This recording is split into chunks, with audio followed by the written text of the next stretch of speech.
2024 was a great year for games for me. We had some brilliant new original titles, some fantastic new entries in long-going franchises, and some surprisingly great remakes to old classics. Now, where have I been for nearly, 2 years now? Ugh. Well, last year I was going to release a top 40 of 2023, but that turned into a top 50 and then a top 60 until I realised it was near the end of 2024 and no one will care about a top 60 list for 2023 as we're nearing 2025. So this year I've decided to scale it down to just a simple top 10. Not only that, but I've decided to just use the audio from the bi-weekly podcast I do with Liam Robertson called Off the Record, which is on his Patreon. He very kindly let me have the audio for this video, but it's just my top 10 here. If you want to hear his top 10, as well as our biggest surprises, our favourite soundtracks, and our biggest disappointments, then please click the link in the description below. I know he'd greatly appreciate the support. Anyway, I would love to know what everyone else's favourite games of 2024 are, so please leave a comment below. You know, it helps with the algorithm and all that. Maybe you'll agree with my list. Speaking of which, I'm going to let past me take it away with my top 10 games of 2024. Enjoy.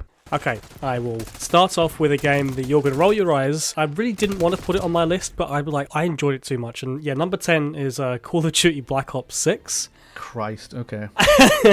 I played that a lot with a couple of friends, and the zombies mode is honestly the best that series. I mean, I've not played the Call of Duty really for a good few years, but the zombies in that game is actually some of the best and most fun I've had in multiplayer in 2024. And the campaign as well, I can't skimp on the campaign. It's such a fun action romp, in set in the Cold War. I wish it did more with that setting, but the levels themselves, they changed from being a stealth mission and an over-the-top bombastic mission, then you're in the Desert Storm and this big open world area. Each level feels unique and different every time. The multiplayer I didn't play as much, but to be honest, because I'm not very good at the multiplayer, but when you get the odd good run, or you throw a grenade and you get 4 kills with one grenade, you're yeah, that made me feel good for that one moment before I got mowed down afterwards. But it's it's Call of Duty. It is more of that, but to be honest, it's one of the best Call of Duties I've played as a whole in the series. But I'll move on to my number 9, which is Sonic X Shadow Generations, or just Shadow Generations, I guess, because I totally agree with you. This is a brand new game in my eyes. It is the Bowser's Fury to 3D world, where I initially wasn't going to get this game because I thought it would just be a couple of extra levels, and oh no, it's a full-on game. Maybe it's slightly shorter than Sonic Generations, but the open white zone, they call it, I loved exploring that and finding all the little hidden secrets and boxes and stuff, little treasures, but also just the levels themselves were fantastic. I love core Sonic Generations itself, and I actually agree with you. I do think in large parts this is maybe even better than Sonic Generations in some ways, because going back and playing those older levels, I was oh yeah, the Sonic Colors level, don't like this one as much. But all of them in Shadow Generations, all bangers. What's the Sonic 06 stage? Kingdom Valley. Kingdom Valley, love that stage. Love all the different power-ups that Shadow gets, the flying with the wings and the manta ray thing as well. Was absolutely shocked, as you said, that this was as good as it was going to be, just because of the past Sonic Team games they've released. Alright, I liked Frontiers, but I liked Frontiers for the open world section, whereas the actual smaller bite-sized levels were not good. So I'm shocked they did it as well as they did with this. My number 8 is Animal Well, game that I say took me by surprise. I heard loads of good things about Animal Well, and I went into it with a fairly open mind, and I like my Metroidvania style games, and I do think this is one of the better of that genre of the year. I love the art style. I love the visuals as a whole. It's got this really moody atmosphere. The one thing I love about it as well is there's no real combat in the game per se. There's things that you can do to defeat some enemies, as it were, with the environment. You unlock these weapons, items that aren't weapons rather, and it's okay, so you go to use the frisbee, and the frisbee can be used to throw to distract a dog, but then you realise unintentionally the game doesn't tell you. You just jump on it by mistake on the frisbee, and all of a sudden now you're spinning across the entire map. You're oh, hang on, now I can just bypass that hazard because I can just jump on this frisbee and whiz off. And there's loads of really cool dynamic things in the game that make you recontextualizes different items that you get. It reminded me a little bit of Tunic, where it sort of has its own language that you gradually get to learn and discover yourself. It's a pretty short-ish game, but if you want to go for 100% to get the ending, which I did not, because there's 160 little eggs to collect, I think I got half of them and was like, nah, I'm good, thanks, I'm not going back through all this. But like, yeah, I honestly would heartily recommend Animal World to anyone who likes Metroidvania style games. Very cool. Number 7 is another indie game, Thank Goodness You're Here. Man, what a surprise as well. Like, this was almost in my like biggest surprise of the year. One of the funniest games I've ever played. Humor-wise, it's kind of like British South Park. It's kind of got like a bit of like Monty Python. Yeah. Very much like the Viz Comics, if anyone knows the Viz Comics. It's extremely British, I will say that, but it's mostly like Northern English with a bit of Scottish in it as well. Awesome. Gameplay-wise, it's pretty simple. Your little character basically just slaps everything. Like, you just interact with stuff by slapping.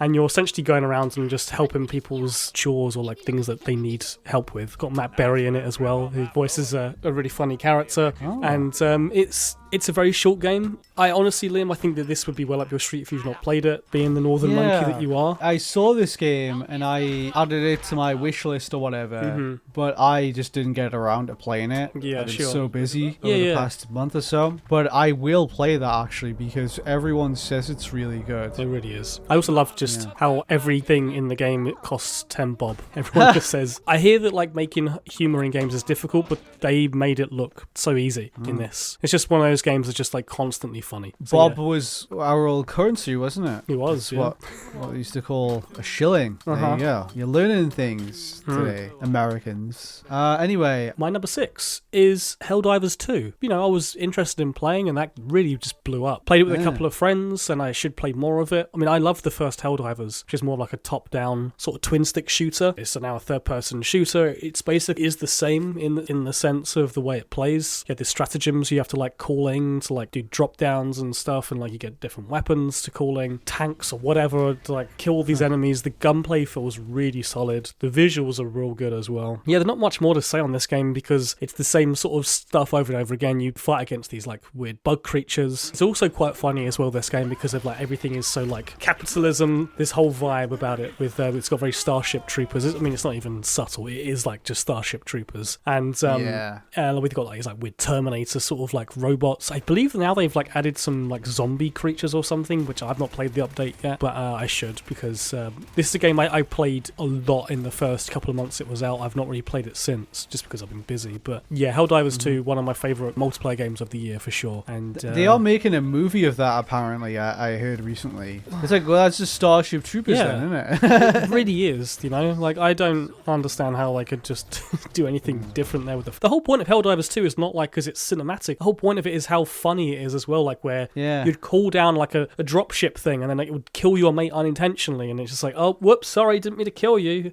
Because every character is so disposable essentially in the game. Yeah, real fun. I really enjoyed it. My top 5, number 5 is The Legend of Zelda: Echoes of Wisdom, and I echo what you said. But I, to the point of like, I get the bad bit out of the way first of like, the performance isn't great, the UI is really bad, and actually like put me off playing the game for a while, honestly, just because of how cumbersome it is. And it's like, it was annoying a little bit in Tears of the Kingdom, but like it's worse here because you're constantly going back and forth the menus. Having said that though, I just love this game's aesthetic. They just translated the open, whatever you want to call it, the open world areas of, or the style of Breath of the Wild and Tears of the Kingdom into a 2D Zelda where these puzzles can be solved in any way you want. I really didn't think that would work in a 2D Zelda, even though I always love a new Zelda. There's sometimes when you're like, oh, it's a new one, it's like got completely different mechanics, like am I still going to enjoy this? And I would love to see this expanded upon in a future game from Grezzo, yes. I've always wanted to see what they'd be like tackling their own Zelda after doing the handful of remakes and re-releases and stuff. So yeah, I think they knocked it out of the park for their first true Zelda. I'd love to see what they do next. But my number 4 is Silent Hill 2 Remake. As I said in my biggest surprise, like I was absolutely shocked that Blooper not only pulled it off in this way, they did it this spectacularly, and the sound design is fittingly fucked, just like the series needs to be. It's Akira Yamaoka is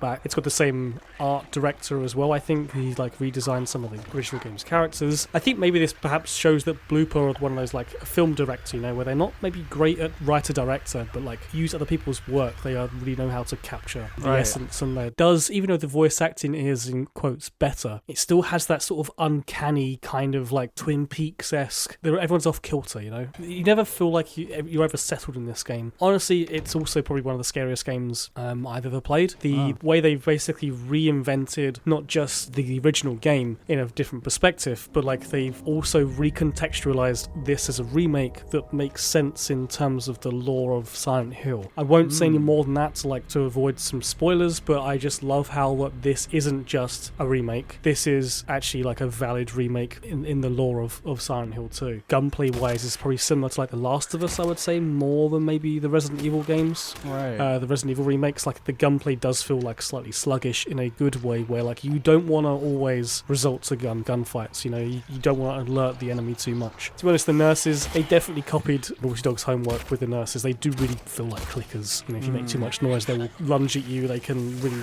do some damage. I also really like how they reinvented the mannequins, where they'll just essentially hide in like corners of the room. Does outstay its welcome a little bit by the end of the game. That initial few hours of like when you walk around a corner and you just see this mannequin trying to hide behind like a lampshade or something, and it jumps out and you like, it makes you like scour every room like you're a fucking SWAT member or something. I think Silent Hill 2 was a massive surprise. I loved it. That's awesome. Number 3 is Indiana Jones and the Great Circle. I hate to use this phrase, it really does captures the essence of Indiana Jones. Like, it isn't just, oh, we're gonna like do a Tomb Raider or Uncharted game, but with Indiana Jones, you know? They really, like the Wolfenstein devs, really got that essence, that Indiana Jones essence. And to be honest, I think it's the best Indiana Jones thing since The Last Crusade. You know, this is way better than any of the films or any of the other games I've played. I played like the N64 game, which is not good. I agree with you. I love how the stealth is so expertly implemented in this, where you can pick up any weapon and you can whack them around the head or throw them. A bit like Silent Hill, you don't really want to resort to gunplay. That's sort of like your last resort if like you're a little bit up against it, but really you don't want to use any weapons if you can help it.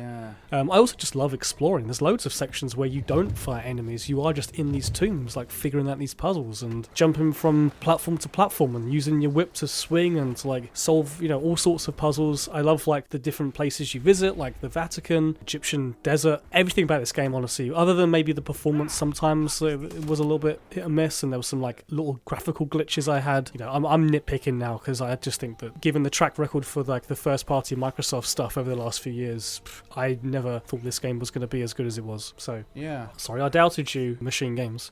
My number 2 and number 1 could be relatively interchangeable. It's so difficult to really pick because they're so vastly different, but my number 2 is Balatro, the game that just kind of took everyone by storm in this year. I never would have thought that a poker roguelike would be one of my favourite games of the year. I don't like roguelikes, as you probably know, Liam. I just don't typically like replaying the same shit over and over again. I find it monotonous, but there's something about like building this poker deck. I think it helps knowing the basic rules of poker going into this game, but really it's not.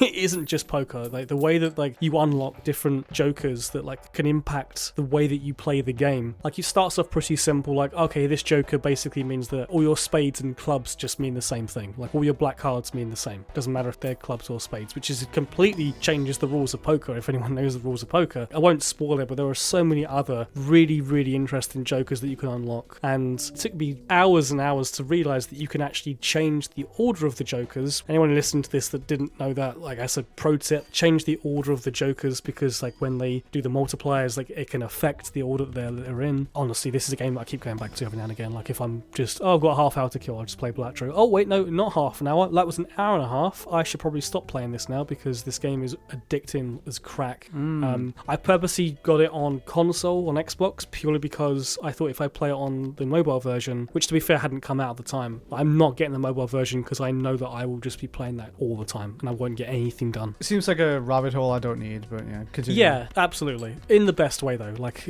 I feel like this year's Vampire Survivors, where this little cool little indie game that just has this like serotonin released in me that every time you play it, like this, like there's all this shit that happens that when you unlock something, it like makes you want to keep playing. Even, oh, I died? Oh, fuck it, I want to play again, try again. But yeah, my number 1 is Astro Bot. Astro Bot is my game of the year. I'm slightly gutted that this didn't come to PSVR 2, as I love the original Astro Bot, the Astro Bot Rescue Mission from 2018, but I still think this is just as good, if not better in a lot of ways. Like, I think that this is one of the best 3D platformers in the last decade. I think maybe only Mario Odyssey is maybe better from a gameplay perspective, but you know, you're splitting hairs here. They do lean on the nostalgia and the past history of PlayStation like Smash Brothers does for Nintendo, but it never like completely uses it as a crutch. It's still like its own game. It still feels like it's a quality game with all that stuff. But those special levels where you, like the Ape Escape level, it isn't just, oh, here's an Astro Bot level with Ape Escape skin. No, you are going around capturing the monkeys like Ape Escape. Or like, okay, here's the Uncharted stage where it feels like Uncharted Drake's Fortune. You have a gun that you're shooting things. It's a really like snappy aim to it. I thoroughly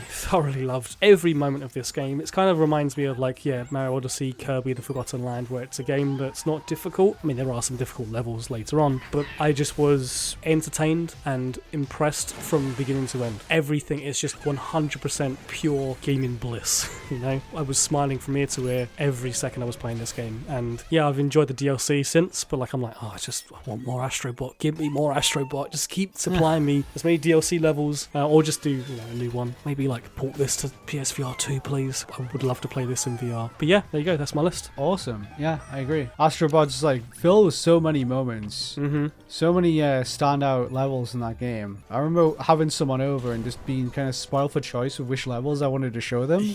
Yep. Because it's just filled with so many different cool moments in it. Well, we will end it there. Though 2024 was a pretty good year for games overall. Some real bangers in there, some nice surprises, and 2025 shaping up to be interesting as well with the Switch 2, and you got potentially Fable and all sorts of things. We've already talked about what our most anticipated games of 2025 are, so go check out the previous episode if you want to listen to us talk about that, and speculation about the Switch 2 in that episode as well. Thank you so much for your support, and we'll see you soon. Bye-bye. Bye.